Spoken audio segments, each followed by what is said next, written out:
तो लिखो आपने, तो ऑनलाइन वालों कॉन्फिडेंस बढ़ाओ खुद का खुद ही। त्योहार एवं मेले, fair and festivals of Rajasthan, Rajasthan के त्योहार एवं मेले, fair and festivals of Rajasthan. अच्छा एक बात सुनो, देखो मैंने बीच में बातें बताई होगी आपको, ये अपने एक कैलेंडर चलता है यहां पर, जिस कैलेंडर को अपने बोलते हैं विक्रमी। क्या बोलते हैं? अच्छी बात यह कि नरेंद्र सर की क्लासें होगी तो उन्होंने कैलेंडर आपको बहुत अच्छे से समझाए होंगे, आए होंगे कैलेंडर। ये विक्रमी शक्कर ये नहीं आए, जिक्र आया होगा बीच में कहीं। मैं बता देता हूं, नहीं बताया तो अपने काम काम की बातें मैं बताता हूं। अपने यहां पर एक कैलेंडर चलता है, वो कैलेंडर कौन सा है? विक्रमी। दो कैलेंडर, अभी मान लो आज की बात मानू तो अपने दो कैलेंडर चलते हैं, एक तो विक्रमी, एक कैलेंडर चलता है ईसवी। कौन सा चलता है? ईसवी कैलेंडर। वो है जो आप और मैं डेली डे टू डे की लाइफ में यूज कर रहे हैं। ये कैलेंडर तो कौन सा है? ईसवी। इसलिए आप देख लो कि मैं जब हिस्ट्री पढ़ा रहा था, नरेंद्र सर भी जब हिस्ट्री पढ़ा रहे हैं, तो हर सन लिखने के बाद आगे लिख देते हैं ईसवी, एडी या ईसवी लिखते हैं उसके आगे। इसका मतलब ये कैलेंडर ईसाइयों का है। ये कैलेंडर किसका है? ईसाइयों का कैलेंडर था, इसलिए इसके आगे क्या लगने लग गया? ये ईसवी लगने लग गया, या इस कैलेंडर का नाम ईसवी कैलेंडर पड़ गया। भाई ईसवी कैलेंडर है। मैं पूछूंगी ईसवी कैलेंडर में आज क्या चल रहा था, आपका दोगे 2022। क्या चल रहा है 2022? एक कैलेंडर जो अपने पहले अंग्रेजों के आने से पहले अपने यहां पर चला करता था, वो कैलेंडर अपना कौन सा था? विक्रमी। और ये ईसाइयों वाले कैलेंडर से 57 साल पहले शुरू हो गया था। कितने साल पहले शुरू हो गया था? अपने कहते हैं हमारे को विक्रमादित्य परमार नाम के एक राजा हुए थे, उन विक्रमादित्य परमार नाम के राजा ने एक कैलेंडर चलाया, इसलिए कैलेंडर का नाम क्या हो गया? विक्रमी। और ये ईसाइयों वाले कैलेंडर से 57 साल आगे। कितने साल आगे? तो आप कहते हो कि भाई 2022 चल रहा है, ईसाइयों वाले में क्या चल रहा है? 2022। आप अपने वाले में आपको जोड़ना हो तो इसके अंदर 57 जोड़ दो, तो ये क्या हो जाएगा आपका? 2019। याद रखना हमेशा कि अपने वाला कैलेंडर जो विक्रमी कैलेंडर है, वो ईसाइयों वाले कैलेंडर से कितने साल आगे?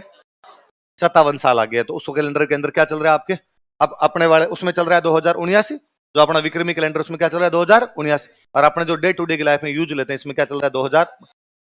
ये मैं और पूछूंगी भाई, भारत आजाद हुआ था 1947, कब आजाद हुआ था? 1947। आपने पूछे विक्रमी कैलेंडर में उस साल क्या चल रहा होगा, तो आप कह दोगे 2004। मैं कहूं कि भारत का संविधान लागू हुआ था 1949, आप कह दोगे उस साल सर विक्रमी कैलेंडर में क्या चल रहा था?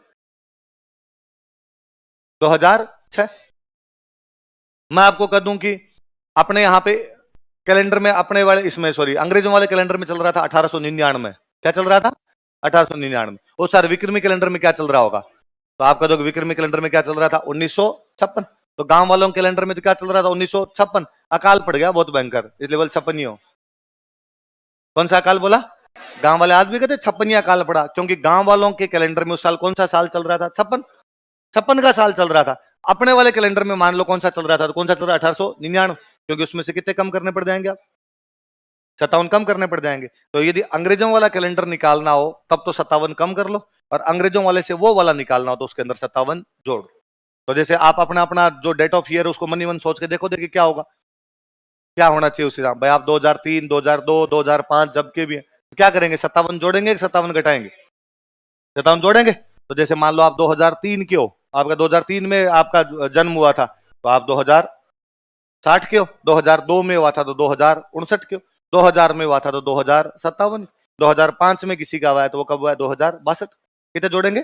57। तो विक्रमी कैलेंडर अपने वाले कैलेंडर से कितने साल आगे होता है? 57। और सुनो, ये जो ईसाइयों वाला कैलेंडर है, ईसवी कैलेंडर है, ये सूर्य आधारित कैलेंडर है।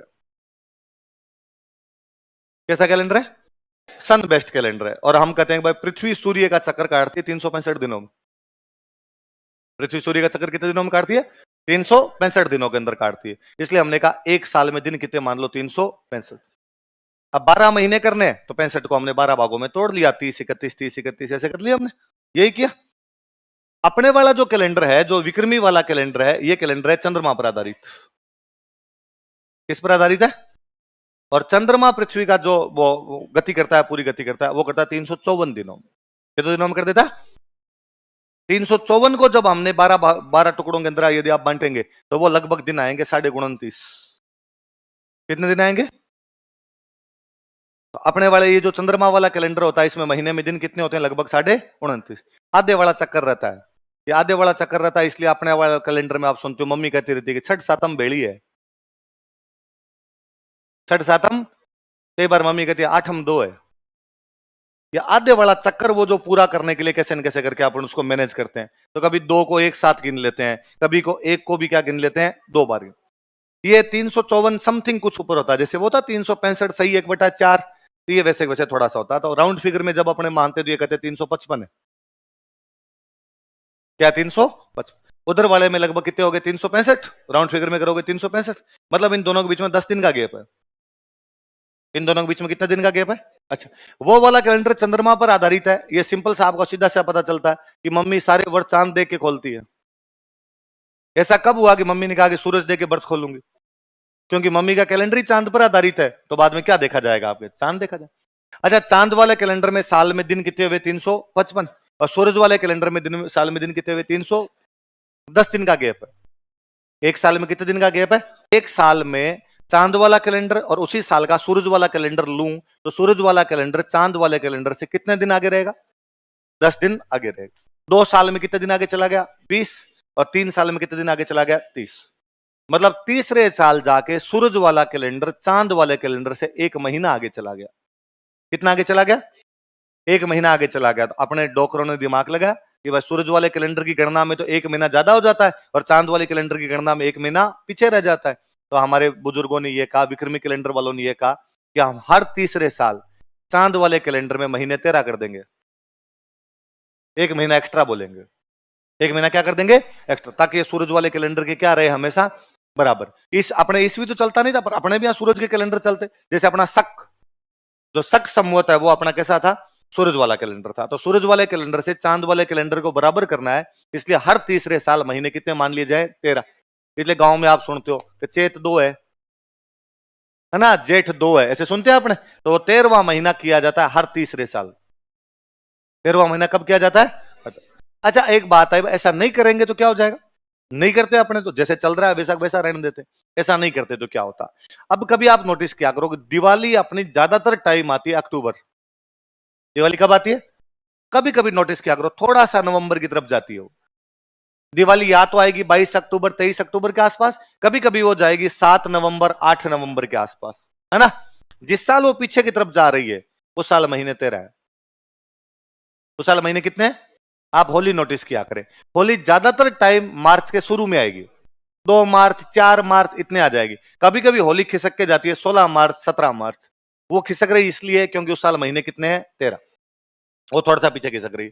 रक्षाबंधन ज्यादातर बार आप नोटिस किया करें अगस्त के शुरू में, मतलब कई बार तो रक्षाबंधन आ जाती है 30 जुलाई, जुलाई के लास्ट में आ जाएगी। पर कई बार रक्षाबंधन खिसक के थोड़ी 15 अगस्त के आसपास आती है, मतलब 10-15 दिन का गैप मेंटेन करती है वो अपना। जिस साल वो पीछे खिसकती है इसका मतलब महीने कितने, 13।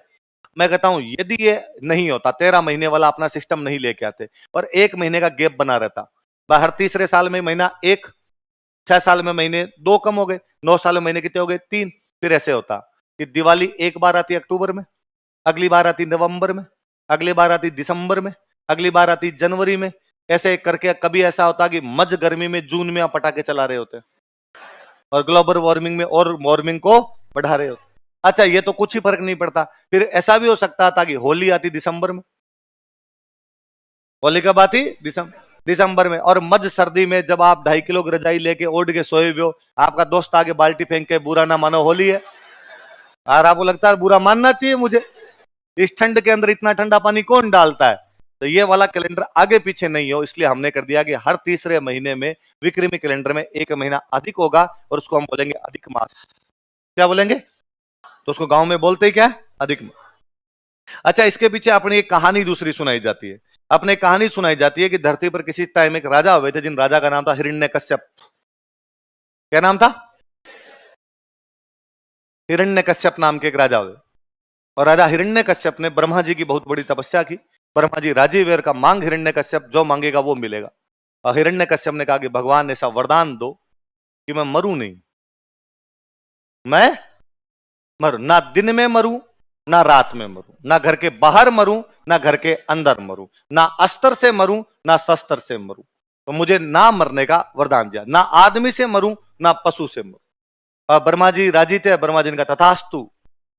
अब जिस आदमी को ये पता चले कि वो किसी से मर ही नहीं सकता, वो आदमी नागा नाच ही नाचेगा। आप और मैं, दुनिया पूरी यदि कंट्रोल के अंदर है, इसका मतलब कोई ना कोई डर है, कोई ना कोई क्या है, डर के मारे कंट्रोल में है। यदि दुनिया में डर ना हो तो दुनिया में किसी भी बात का कंट्रोल ना हो। अपने दिमाग में सोचे हुए हैं कि किस किस को सल्टाना है, पर डर लगता है कि उसको मार देंगे तो पुलिस पकड़ के ले जाएगी। यदि अपने को पता हो कि पुलिस पकड़ नहीं सकती तो हर आदमी 2-4 के मर्डर कर ले। पर डर संतुलन है, आग के लिए पानी का डर बना रहना जरूरी है। हर आदमी एक दूसरे से संतुलित है, इसलिए दुनिया चल रही है, दुनिया का सामंजस्य बरकरार है। हिरण्यकश्यप को जब यह पता चला कि मैं मर ही नहीं सकता, तो हिरण्यकश्यप ने एकदम नंगा व्यवहार करना शुरू किया। और हिरण्यकश्यप ने कहा, आज के बाद यदि किसी ने भगवान का नाम ले लिया, देख लेना। लोगों ने कहा, भगवान से तो डर। उसने, किस बात का डर भगवान का? क्या कर सकता है तुम्हारा भगवान? भगवान मार सकता है तुम्हें, मर तो सकता ही नहीं। चमत्कार को नमस्कार है। वो हिरण्यकश्यप जो भगवान के नाम से नफरत करने लग गया था, उसी हिरण्यकश्यप के घर में पैदा हुए भक्त प्रहलाद। कौन पैदा हुए? और प्रहलाद सुबह शाम सारे दिन राम राम राम राम, विष्णु विष्णु विष्णु विष्णु करे, भगवान विष्णु का नाम ले। और हिरण्यकश्यप को लगा, अरे ये काम ठीक है, अपने तो घर में ही पैदा हो गया, और ये इस प्रकार की बातें करने लग गया। और आप सब जानते हैं कि उसने प्रहलाद को तंग करने के लिए खूब सारे काम किए। जैसे जैसे वो प्रहलाद को मरवा सकता था, वो सारे काम उसने प्रहलाद को मरवाने के लिए किए। वो भगवान का भक्त हर बार बच जाता। फिर भगवान को लगा, ये तरीका तो गलत है, मतलब ये आदमी ऐसे कैसे तंग कर सकता है मेरे भक्त को, किसी को। और भगवान ने कहा, मैं इसको मारूंगा। तो लोगों ने जाकर कि सर आउट ऑफ सिलेबस है और मार नहीं सकते आप इसको। भगवान विष्णु कहा, भाई आप मार ही नहीं पाओगे इसको, कैसे? तो ब्रह्मा जी ने इसको वरदान दिया है, और ब्रह्मा जी ने इसको कहा है कि 12 महीनों में से किसी भी महीने के अंदर नहीं मरेगा। ना दिन में मरेगा, ना रात में मरेगा, ना अस्त्र से मरेगा, ना शस्त्र से मरेगा, ना घर के अंदर मरेगा, ना घर के बाहर मरेगा, ना मनुष्य से मरेगा, ना पशु से। भगवान विष्णु ने कहा, मैं भगवान विष्णु, मुझे करना आता है। भगवान विष्णु ने कहा, इस बार महीने 13 होंगे। इस बार महीने कितने होंगे? 12 में नहीं मरेगा, 13वें में तो मार सकते हैं। कहा, मारोगे कैसे? ना मनुष्य से मरेगा, ना ये पशु से मरेगा। कहा, नरसिंह अवतार क्या धारण किया जाएगा? आधा नर और आधा सिंह। ना मैं मनुष्य हूं, ना मैं पशु। क्या कहां मारोगे? ना घर के बाहर मरेगा, ना घर के अंदर। का दरवाजे पे, बीचों बीच, दहलीज, ना तो अंदर है न बाहर। का न तो अस्त्र से मरेगा, ना शस्त्र से मरेगा। का नाखूनों से। अस्त्र मतलब जो हाथ में रख के चलाया जाए, शस्त्र जो उल्टे। अस्त्र क्या होता है? यही होता है, हिंदी पढ़ी है अभी आपने। हाथ से जो फेंक के चलाया जाए वो तो कौन से हो गया आपका? अस्त्र। और जो हाथ में रख के चलाया जाए वो का नाखून। नाखून न तो हाथ में पकड़ा हुआ है, ना हाथ से फेंका जाता है, मैं नाखूनों से चीर दूंगा उसको। ये भी तो अपने आप के अंदर हथियार ही है। क्या भगवान ये सही है? का ना दिन में ना रात में। का शाम के टाइम, गोधूली, जब सूरज ढल रहा होता है, चंद्रमा आ रहा होता है। आप ये नहीं कह सकते कि रात आ गई, आप ये नहीं कह सकते कि दिन चला गया, दिन अभी तक है। तो भगवान विष्णु ने नरसिंह अवतार धारण किया, घर की दहलीज पर गोधूली बेला में अपने नाखूनों से हिरण्यकश्यप को 13वें महीने में चीर दिया था। इसलिए आज दिन तक गांव के अंदर कहते हैं कि अधिक मास क्यों आता है? कहते हैं पाप बढ़ गए। पंडित जी से यदि गांव में पूछा जाए कि पंडित जी इस बार 13 महीने क्यों है, तो पंडित जी कहते हैं धरती पे पाप बढ़ गए भाई रे। और धरती पे जब पाप बढ़ते हैं तब भगवान 1 महीना एक्स्ट्रा कर देते हैं। यकीनन पंडित जी सही बोल रहे होते हैं कि जिस साल अधिक मास बनाया गया था उस साल धरती पे पाप बढ़े हुए थे। हिरण्यकश्यप पापी की तरह आचरण कर रहा था, इसलिए भगवान विष्णु को पाप को कम करने के लिए भगवान कृष्ण गीता में कहते हैं कि जब जब धर्म की हानि होगी और पुण्य कम और पाप बढ़ जाएंगे, मैं धरती पर अवतार लूंगा। और उस साल भगवान विष्णु नरसिंह अवतार के रूप में जन्म ले रहे थे, वो हिरण्यकश्यप को मार रहे थे। और वो चोरी आज दिन तक है। अभी तक जब अधिक मास होता है अपने घरों में दान दिए जाते हैं। तो पंडित जी को कहा गया पाप को कम करने के लिए क्या करें, तो पंडित जी ने कहा दान दो। तो पंडित जी को कहा किसको दान दे, तो पंडित जी ने कहा सबसे सुयोग्यतम बंदा तो मैं हूं, मुझे दान दिए जाने चाहिए। तो आपकी और मेरी मम्मियां हर अधिक मास में पंडित जी को दान देती है। और हमारे घर वाले मानते हैं कि अधिक मास में क्या बढ़ जाते हैं? पाप बढ़ जाते हैं। क्या बढ़ जाते हैं? तो हमारे जो हिंदू त्योहार और मेले हैं वो कौन से कैलेंडर के अनुसार मनाए जाते हैं? विक्रमी। विक्रमी कैलेंडर सूर्य आधारित है, चंद्रमा आधारित। और इसको सूर्य आधारित कैलेंडर से बराबर करने के लिए हर तीसरे वर्ष क्या किया जाता है? 1 महीना एक्स्ट्रा, और उसको क्या बोला जाता है? अधिक मास। क्या बोला जाता है? लिखो।